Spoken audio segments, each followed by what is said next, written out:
Bueno, fue parte también de las discusiones que ayer se dieron en la Cámara de Diputados y el proyecto finalmente tiene medias sanciones, el anhelo y la propuesta de décadas, sobre todo de especialistas que vienen sosteniendo que Argentina no está adecuada a su uso horario o, en otras palabras, que estamos viviendo en un uso horario que no es el que mejor nos caería en términos de rendimiento, de condiciones de vida, de optimización y aprovechamiento de la energía, entre otras cuestiones. Media sanción para este proyecto que fue impulsado por el diputado mendocino Julio Cobos. Ahora la discusión tiene que seguir en la Cámara de Senadores para finalmente instituirse como tal. Bueno, y vamos a dialogar ahora con alguien que siempre predicó por la necesidad del cambio de uso horario para Argentina. Lo vamos a presentar al doctor Federico Norte, investigador, doctor en ciencias meteorológicas. Es un lujo tenerlo, doctor. ¿Cómo le va? ¿Qué tal? ¿Cómo están todos? Bueno, cuéntenos, recuérdele a la gente por qué es necesario que cambiemos el uso horario y qué opina de lo que pasó ayer en Diputados.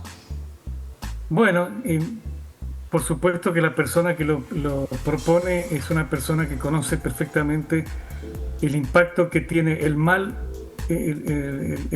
la utilización de un uso horario que no es el correcto, sobre todo acá en el oeste de la Argentina, donde vivimos, de donde es oriundo el doctor Cobo y donde vivo yo, que es el oeste, es en Mendoza. Usted sabe que, por ejemplo, en pleno mes de junio, el sol sale a las 9 menos cuarto de la mañana. Y las actividades escolares y también de mucha gente empieza a veces a las 7:30 o a las 8 menos cuarto. O sea, todavía hay una hora y algo o más de oscuridad. El problema acá no es solamente el tema de la energía eléctrica, que es lo que siempre se pone en el tapete. Nosotros hicimos una vez un trabajo con ingenieros que yo puse a trabajar y demás, pedimos datos en la empresa eléctrica de acá de Mendoza y demás, cuando nosotros tuvimos el privilegio de tener durante el gobierno del doctor Cobos y antes, durante el gobierno de Bordón y de Gabriel y mucho antes, el uso -4. Y entonces cuando después se presionó desde Buenos Aires para que tuviéramos el -3, yo dije, bueno, aprovechemos a ver cuánto se ahorra de energía teniendo la hora que no corresponde a la Argentina. Por supuesto que salió que se gastaba más energía. Pero yo le voy a hacer una pregunta a usted. ¿Sabe que hay una parte de la Argentina que sí tiene el uso -4 en este momento y que hace, como el resto de los países vecinos, un adelanto de la hora en la primavera al uso -3 y vuelve para atrás al uso correcto en el otoño y en el invierno? ¿Sabe cuál es ese territorio? ¿Cuál es? A ver, cuéntenos. No lo sabe usted. No. Porque ese territorio no está administrado por los argentinos, lamentablemente. Es las Islas Malvinas. Mire. Por algo están los ingleses ahí. Ellos saben muy bien cómo aprovechar y cómo no dañarle la salud a la gente. Entonces, obviamente, cuando viene el invierno atrasan el reloj. Bueno, yo recuerdo cuando era chico que vivía en Villa Mercedes, una ciudad que está cerca de ustedes. Se atrasó el reloj cuando subió un cordobés que era médico y que, bueno, después fue depuesto por un golpe militar. Era el doctor Ilia. Él sabía muy bien la problemática, no tanto de la energía eléctrica, sino del problema que afecta a la salud y al el estado anímico de la gente. Y entonces directamente cuando subió el 12 de octubre de 1963, puso el uso -4. Pero claro, lo colocaron fuera de época, había que hacerlo en el otoño. Entonces el 10 de diciembre volvió a adelantar el reloj al -3, pero en marzo, y yo, mire que yo anoto los datos del tiempo de que soy chiquito, tengo anotado todo, cuando se atrasaba el reloj. Se atrasaba el reloj preferentemente a principios de marzo y se volvía a adelantar al uso -3, que es el que tenemos, en octubre. O sea que la mayor parte del año la gente se levantaba de día y actuaba de día. Yo he estado trabajando en otros países, por ejemplo en los Estados Unidos, en pleno invierno, en enero, en la ciudad de Washington, y cuando es pleno invierno, y a las 7:10, cuando marca el reloj las 7:10 de la mañana, es de día, porque ellos se garantizan que la gente se levante de día y con ánimo y sin provocar daños en la salud para ir a trabajar.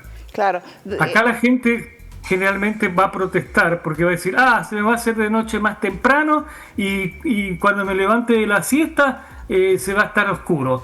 Lo que pasa es que la siesta, sobre todo en el oeste de la Argentina, quedó instalada inclusive en el invierno, porque obvio, la gente se levanta de noche y está probado por los médicos que nosotros, algunos son muy trasnochados y hacen medidas trasnochadas, pero en general el ser humano es un ser diurno. Claro. Entonces cuando se levanta uno a la mañana y durante 1 hora y media sigue oscuro, los niños creen que le falta dormir. Claro, entonces la gente termina de almorzar y dice, uy, voy a dormir lo que me faltó esta mañana. En cambio, si usted se levanta de día, como pasaba en esa época, durante el gobierno de Cobos, de Bordón y de Gabriel, y como les digo, que fueron gobernadores de esta provincia, la gente me decía, che, qué bárbaro levantarse en el invierno y sentir que en vez de que está saliendo el sol y están cantando los pajaritos. Me levanto contento aunque haga frío. Claro. Obviamente. Doctor, yo me acuerdo que vino un doctor desde la Facultad de Medicina de la Universidad de Buenos Aires a dar una conferencia porque era especialista en sueños, Cardinali se llamaba de apellido, no sé si es mayor que yo, creo. Y dijo, no puedo entender cómo viven los mendocinos con este uso horario. Claro, doctor, y no es solamente Mendoza, es toda la Argentina. Es toda la Argentina. Doctor, pero para finalizar, porque lamentablemente no tenemos más tiempo. Sí, creo que tenemos poco tiempo, lo entiendo. ¿Qué sería lo recomendable entonces? Lo recomendable sería que la Argentina recupere su hora correcta, que es la del uso -4 respecto a Greenwich. Bien. Pero instalarla ahora, pueden instalarla, pero en octubre hay que adelantarla, porque la idea es hacer, como le dije yo, durante el gobierno de Ilia y el gobierno que siguió, que era del general Onganía, en esa época se atrasaba el reloj en marzo y se volvía a adelantar en octubre. Claro. Si ahora proponemos atrasar el reloj, atrasarlo dentro de 15 días, cuando teóricamente habría que adelantarlo en octubre, no viene bien. La ley tendría que estar clara y decir que en marzo del año que viene y hasta octubre del año que viene va la Argentina a tener la hora que corresponde. Perfecto. Y eso viene a eso que la gente dice, y tendríamos que ser un país normal. Se escucha mucho eso últimamente por ahí. Un país normal va a ser cuando la gente se levante con la hora normal. Claro. Esa es mi posición. Exacto. Y le aclaro que yo no soy especialista en este tema porque yo soy meteorólogo. Yo empecé a ver el problema de la meteorología cuando venían, yo fui investigador de CONICET, cuando venían algunos investigadores, sobre todo agrónomos y demás, a medir, necesito saber durante 30 años a las 9 de la mañana qué pasa con las plantas de tal cosa. Y yo les decía, pero ustedes saben cuándo atrasaron el reloj, porque otras veces lo recontra adelantaron, pusieron el uso -2, que era un disparate, y acá el sol estaba todavía en alto a las 10:30 de la tarde en el mes de diciembre. Entonces, si ustedes no miden exactamente, tienen que saber cuándo se atrasaba y cambiaba el reloj para poder hacer ese estudio científico, si no les va a dar cualquier resultado. Así es. Y a partir de ahí empecé yo a interiorizarme con ese problema. Tenía hijos chicos. La maestra de mi hijo mayor les hacía dormir entre las 8 y las 9 menos cuarto en el aula. Apagaba la luz y duerman, chicos, porque ustedes tienen sueño. Y en la segunda hora empezaba a dar la clase. Claro.